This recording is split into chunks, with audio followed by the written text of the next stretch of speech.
BNP আবারও দেশটাকে কঠিন সময় নিয়ে এসেছে।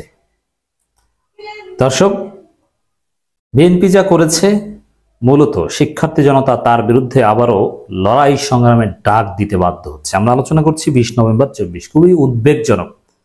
আমরা যে বিষয়টা আশঙ্কা করেছিলাম, যেটা একেবারেই উচিত নয়, যারা হাসিনার বিরুদ্ধে আন্দোলন করেছে তাদের মধ্যে বিভেদ সৃষ্টি হবে, তাদের মধ্যে সংঘাত হবে, তাদের মধ্যে লাঠি নিয়ে মারামারি হবে, এটা আমরা কিছুতেই চাইনি। এতে থার্ড পার্টি সুযোগ নেওয়ার সম্ভাবনা থাকে, কিন্তু সেটাই হচ্ছে। বিএনপি সেই পরিস্থিতি ডেকে আনছে, আওয়ামী লীগের সাথে মিলে সেই পরিস্থিতি তৈরি করছে।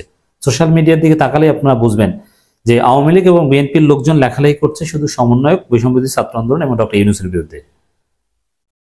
আর ছাত্ররাও যেসব হুমকি ধামকি দিচ্ছে কার্যত বিএনপিকে ইঙ্গিত করে। এর মানে শিক্ষার্থী জনতা ভার্সেস বিএনপি বড় কিছু ঘটার ইঙ্গিত। দর্শক দেখেন, প্রয়োজনে দ্বিতীয় গণ অভ্যুত্থান, সার্জিস আলম। তাহলে দ্বিতীয় অভ্যুত্থান কার বিরুদ্ধে? এই দ্বিতীয় অভ্যুত্থান ডেফিনেটলি বিএনপির বিরুদ্ধে। এই দ্বিতীয় অভ্যুত্থান হুমকিটা মূলত বিএনপিকে দেওয়া হয়েছে, যে বিএনপিও ফেসিবাদী আচরণ করছে, বিএনপিও এখন আওয়ামী লীগকে রক্ষা করার চেষ্টা করছে, বিএনপি এখন ডক্টর ইউনূস সরকার, আসিফ নাহিদ ওদেরকে ব্যর্থ করার ষড়যন্ত্র করছে। অতএব তাদের বিরুদ্ধে প্রয়োজনে আমাদের আবার অভ্যুত্থান ঘটাতে হবে। বৈষম্যবিরোধী ছাত্র আন্দোলনের সমন্বয়ক সার্জিস আলম বলেছেন, গণহত্যার বিচারের পূর্বে আওয়ামী লীগকে কোনো নির্বাচনে অংশগ্রহণ করতে দিব না, প্রয়োজনে দ্বিতীয় অভ্যুত্থান হবে। এখন আওয়ামী লীগকে এই কথাটা কোন প্রেক্ষাপটে বলেছেন? ওই যে ডক্টর ইউনূস বলেছেন যে বিএনপি চায় আওয়ামী লীগ নির্বাচনে অংশগ্রহণ করুক, রায় দিয়ে দিয়েছে। অতএব বিএনপির বিরুদ্ধে দ্বিতীয় অভ্যুত্থানের হুমকি সার্জিস আলমের। আর দ্বিতীয় অভ্যুত্থানের হুমকি মানে মারামারি। এবং আরো স্পষ্টভাবে মাহফুজ আব্দুল্লাহ এটাকে ব্যাখ্যা করেছেন, আমি আসছি সেদিকে। এদিকে বৈষম্যবিরোধী ছাত্র আন্দোলনের আহ্বায়ক হাসনাত আব্দুল্লাহ ফেসবুকে এক পোস্টে লিখেছেন, ছেলেদের রক্তের উপর পা রেখে দিল্লিকে কেবলা বানিয়ে ক্ষমতার মসনদে যাওয়ার আকাঙ্ক্ষা জনগণের মুক্তির নিয়তের সঙ্গে বিশ্বাসঘাতকতা।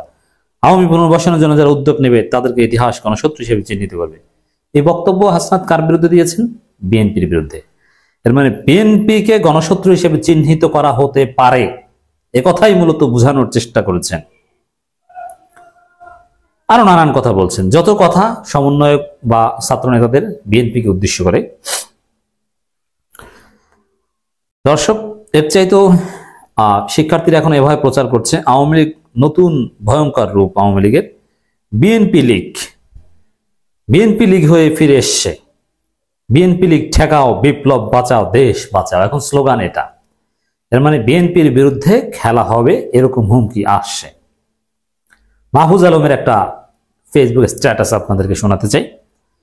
বিশ্লেষণ করে, গণঅভ্যুত্থানের শতদিন পরে পুরনো বন্দোবস্তের প্রতি দস্তখত লিখে দেয়া লোকেরা আবার ঐক্যবদ্ধ হবে। এই দল ওই দল এখন মুখ্য নয়, মুখ্য হলো পুরাতন প্রজন্ম বন্দোবস্ত। এর মানে এখানে আওয়ামী লীগের সাথে বিএনপিকেও এক কাতারে ফেলেছেন মাহফুজ আলম, এই পুরনো প্রজন্ম বন্দোবস্ত বলে। ছাত্র তরুণদের জন্য একটি সুযোগ এসেছে, প্রতিটি প্রজন্মের কাছেই এরকম একটা সুযোগ আসে। 90-এর ছাত্র তরুণ খরচ হয়ে গেছে আগেরকার প্রজন্মের ধূর্তামির কাছে। এর মানে বিএনপিকেও কিন্তু ধূর্তামি বলেছে। ধূর্ত এটা একটা গালি, নেগেটিভলি উপস্থাপন করেছেন। আবার সেই ধূর্ত পুরাতনপন্থীরা ছাত্র তরুণদের মধ্যে যে বিভেদ ও অনাস্থা তৈরি করছেন, সে সম্বন্ধে ছাত্র তরুণরা সতর্ক না থাকলে তারা প্রজন্ম আকারে হত্যাযোগ্য হয়ে উঠবেন। এর মানে এই ধূর্ত পুরাতনপন্থী কারা? এখানে বিএনপিকে মিন করেছে। তারা এমন পরিস্থিতি তৈরি করবে, এই তরুণদের আওয়ামী লীগ বিএনপি মিলে মিশে এক পর্যায়ে ফাঁসি দিবে, এটাই বুঝিয়েছেন। কারণ 90-এর রক্তাক্ত এবং কনফ্রন্টেশনাল ছিল না, 90 ছিল ছোটখাটো কিছু। এরশাদের বিরুদ্ধে তেমন কোনো আন্দোলনই হয়নি। ঢাকায় সামান্য আন্দোলন হয়েছে, এরশাদের পতন কোনো গণঅভ্যুত্থানে হয়নি, ওটা সেনাবাহিনীর এক ধরনের কু ছিল, পরোক্ষ। এখানে প্রায় 1.5 লক্ষ আহত মাঠের লড়াকু আছেন, 2000 বা তদূর্ধ্ব শহীদ আছেন।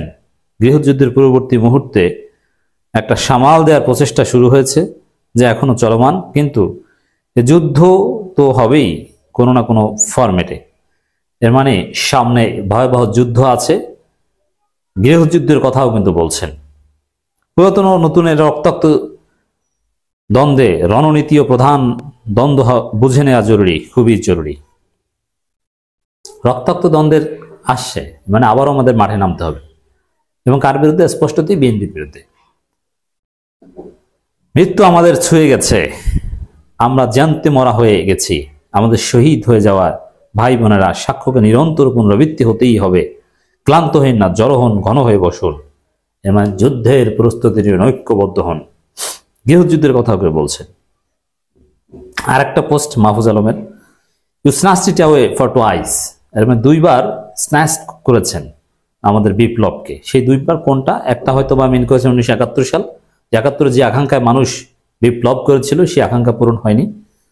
আর 1990-এর কথা হয়তো বলেছেন, this time will do everything necessary for people's power. এখানেও একটা হুমকি, আমরা জনগণকে ক্ষমতায়নের জন্য যা দরকার সেটা করবো, প্রয়োজনে আবার আমরা রাজপথে নামব। অতএব বিএনপি নামকস্তে নির্বাচন করে ক্ষমতায় যে সেই পুরাতন বন্দোবস্ত টিকিয়ে রাখবে, আমাদের রাষ্ট্র সংস্কার করতে দিবে না, সেকেন্ড রিপাবলিক হতে দিবে না, 72-এর হাসিনের সংবিধান টিকিয়ে রাখবে, মুজিববাদ টিকিয়ে রাখবে, আওয়ামী লীগকে নির্বাচনে অংশগ্রহণের সুযোগ দেবে, এটা হবে না। অতএব দর্শক, শিক্ষার্থী জনতা ভার্সেস বিএনপি, কঠিন কিছু ঘটার ইঙ্গিত স্পষ্ট।